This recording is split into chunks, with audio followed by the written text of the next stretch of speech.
주님께서 여러분과 함께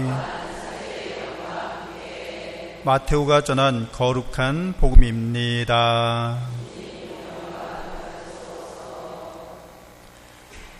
예수님께서 호수 건너편 가다라인들의 지방에 이르셨을 때 마귀 들린 사람 둘이 무덤에서 나와 그분께 마주 왔다. 그들은 너무나 사나워 아무도 그 길로 다닐 수가 없었다. 그런데 그들이 하느님의 아드님, 당신께서 저희와 무슨 상관이 있습니까?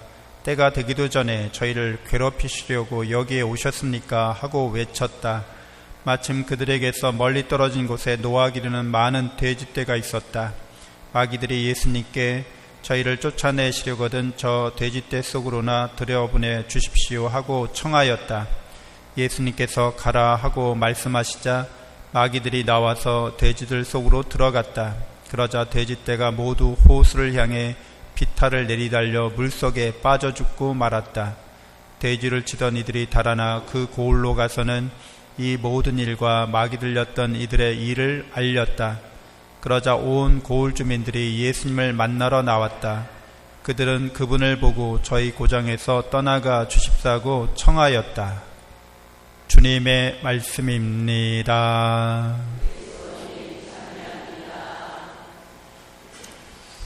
참 예수님, 하나님의 복동이 고맙습니다. 고맙습니다. 네, 오늘 마귀 들린 사람 두 사람 이야기가 나옵니다. 마귀 들렸다고 하는 것은 악령에게 사로잡혔다는 뜻이죠.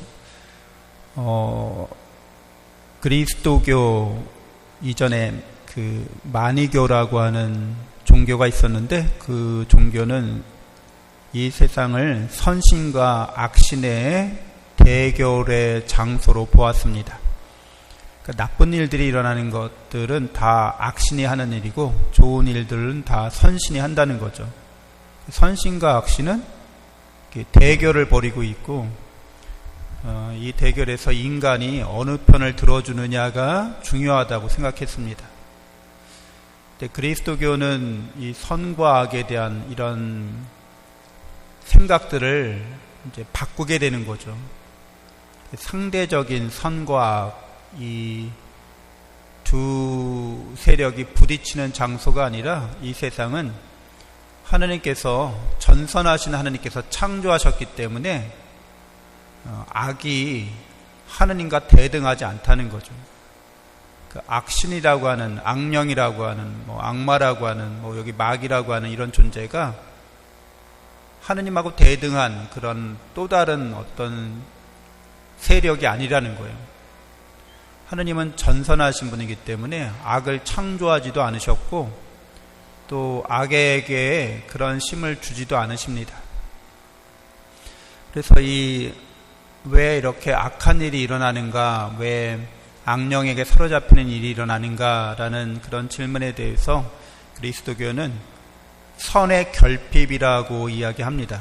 이 선이 결핍되어 있다는 거죠. 그러니까 이것은 피조물들, 하느님은 전선하신 분이시잖아요. 완전히 선하신 분이시죠. 그런데 우리 피조물들은 완전히 선하진 않죠.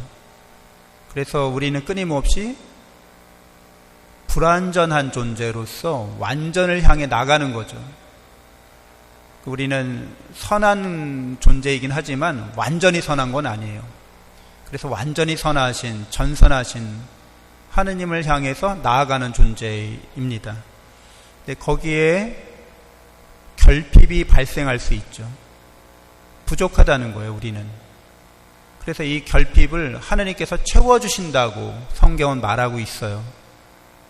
그러니까 우리가 부족하지만 하느님은 우리의 부족함을 계속 채워주시는 분이시기 때문에 결핍이 그 자체로 악이 되지는 않아요. 결핍이 악이 되는 게 아니라 오히려 하느님의 사랑과 은혜를 경험할 수 있는, 체험할 수 있는 그런 하느님의 섭리죠. 그래서 사람은 누구나 다 불완전하고 결핍감을 느끼고 있죠. 근데 이런 불완전함이나 결핍이 결코 나쁜 게 아니에요. 그 선한 거라고 할 수 있습니다. 그게 왜 선한 거겠어요?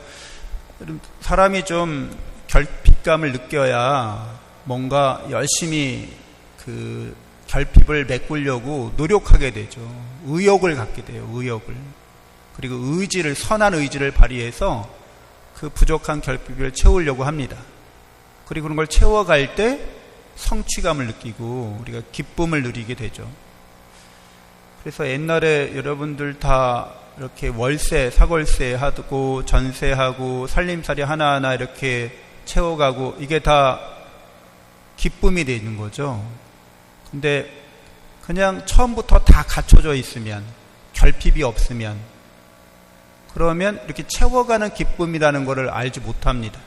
물질적으로 너무 풍요롭고 풍족하면 물질적인 결핍이 전혀 없는 그런 삶을 살아가는 사람들은 이제 뭔가 내가 결핍을 해서 뭔가 작고 사소한 것들을 채워가는 기쁨에서 배제되어 있는 거죠.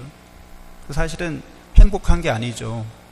행복하다고 하는 거는 계속해서 그 부족한 걸 채워가는 경험을 할 때 행복한데, 물질적으로 전혀 나는 부족하지 않는데, 그래서 요즘 저희 자랄 때만 해도 그랬지만 뭔가 이렇게 물질적으로 또는 또 이렇게 어린 시절에 한참 먹을 때 뭔가 부족하기 때문에 엄마 아빠가 부모님이 외식 좀 시켜준다 그러면 굉장히 만족했죠. 근데 요즘 애들은 먹고 싶은 거 있어 그러면 이제 보좌 신부가 물어본다 그래요. 애들이 먹고 싶은 게 별로 없대요. 그러니까 애들이 부족하지 않은 거죠. 결핍이 없는 거죠. 그래서 이제 부모들도 아이들에게 너무 풍족하게 해주면 안 된다는 거죠. 결핍을 늘 이렇게 일정 정도 경험하게 해줘야 합니다. 그래서 이 결핍이라는 게 나쁜 게 아닌데 왜 악이 되는가는 우리에게 그 결핍을 채워주시는 하느님과의 이런 사랑과 은혜로운 관계를 떠날 때 이제 결핍이 악이 됩니다. 하느님께서는 우리에게 우리 영적인 존재라고 하죠. 하느님의 사랑은 일방적이거나 강요하는 게 아니죠. 그건 사랑이 아니죠.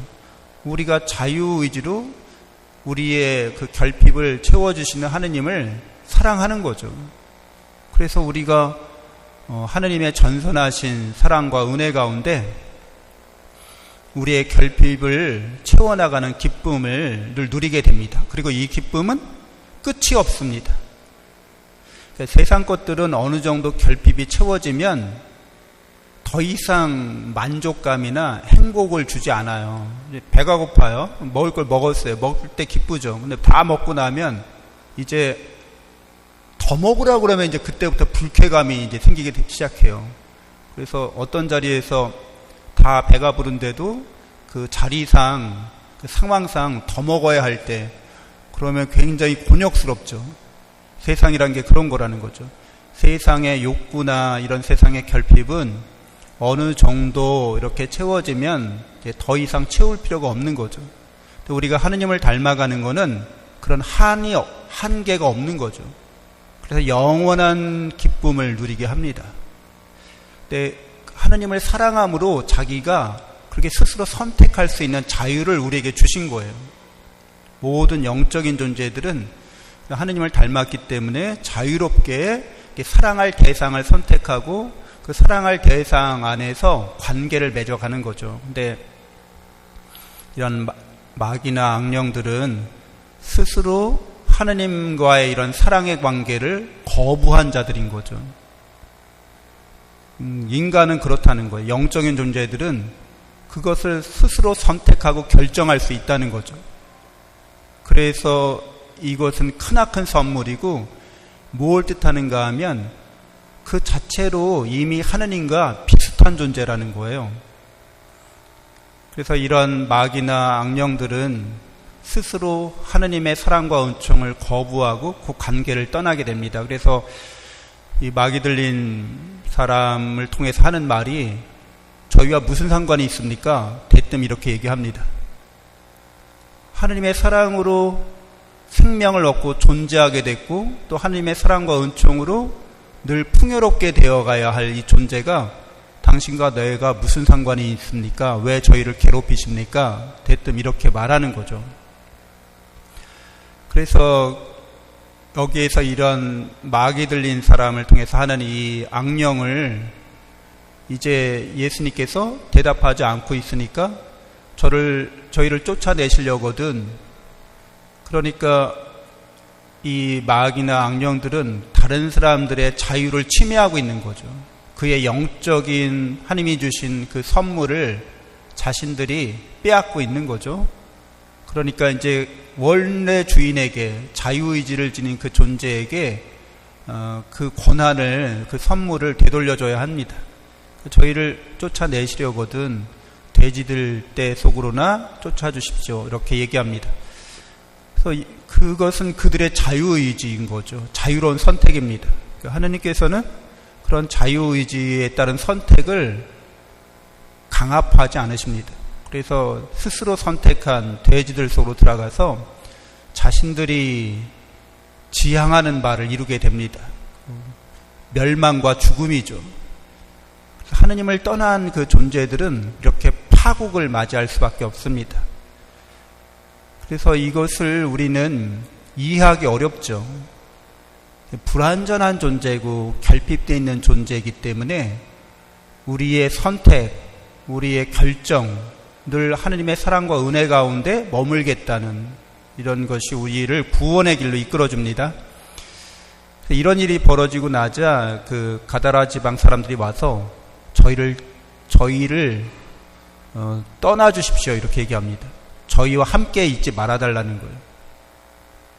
그러니까 이것은 그들의 선택이고 결정인 거죠. 자신이 하느님의 사랑을 받는, 하느님을 닮은 존재이고 자신의 불완전함이나 결핍이 하느님의 사랑과 은총으로 채워진다는 것을, 영원한 생명이, 영원한 행복이 우리에게 주어진다는 것을 거부하는 거죠. 언제든지 악령이 그들을 파멸시키려고 도사리게 됩니다.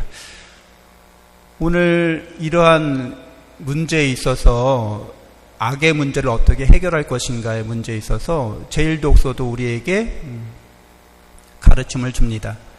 아브라함 집안 이야기죠. 사라가 하가르를 이제 하느님께서 아들을 주신다고 그랬는데도 못 믿고 이제 아브라함의 대를 잇게 하려고 자기 하녀 하가르를 아브라함에게 이제 두 번째 부인으로 주는 거죠.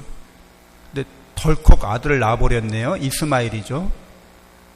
그리고 나서 이제 하나님이 약속하신 대로 자기가 임신해서 아들을 낳게 되니까 이제 하가르의 나이가 이삭보다 10살 이상인 거죠. 더 많은 거죠.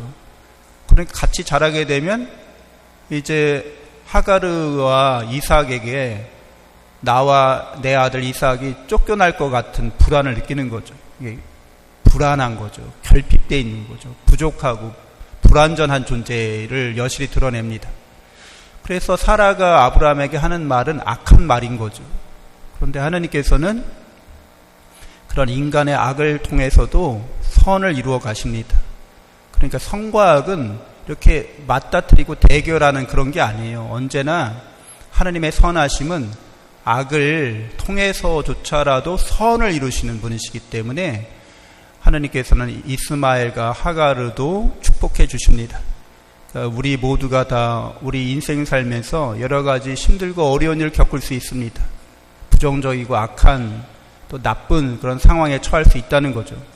그러나 늘 하느님, 전선하신 하느님과 함께 있다면 그분을 우리가 우리 삶에 초청하고 초대하고 또 그분과 동행하고 그분과 함께 생활한다면 우리는 언제나 풍요롭고 또 우리는 언제나 만족하고 평화로운 삶을 살아갈 수 있게 됩니다. 구원의 길을 걸어갈 수 있게 됩니다. 잠시 묵상하겠습니다.